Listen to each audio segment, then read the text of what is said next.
எந்தவித இடையூறுகளும் இல்லாமல் பொறுமையாக அன்றைய நாள் அந்த பொறுமை தான் சிவன் ஏற்கிற நாள்.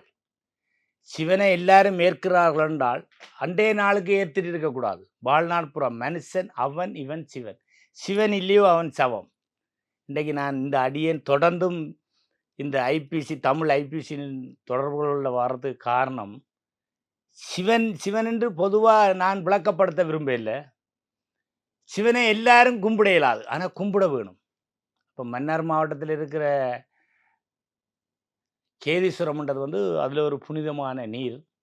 அது ஏதோ ஒரு வளத்தில் நீங்கள் அந்த இப்போ இந்த விஞ்ஞான உலகத்தில் பார்த்தீங்கன்னு சொன்னால் கைலாசத்தோடு சம்பந்தப்பட்ட திருத்தலங்கள்லாம் நகுலேஸ்வரம். நகுலேஸ்வரம் என்றால் யாழ்ப்பாணத்தில் இருக்குது.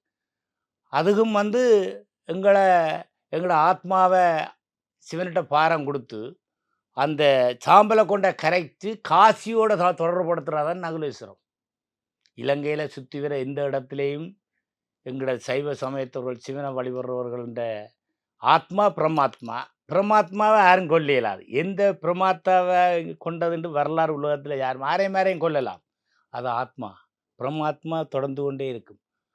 அந்த ஆத்மாவை கொண்ட நாங்கள் அடக்கம் செய்யும் போது அப்போ எங்களோட பரிகாரங்களுக்காக சிவனை தரிசிக்கிறதுக்காக எங்களுடைய பரம்பரையில் வாழ வேணும், நோயற்ற வாழ்வு குறைவற்ற செல்வத்தோடு ஞானத்தோடு வாழ்கிறார்கள், வாழ வேணும் என்றதான்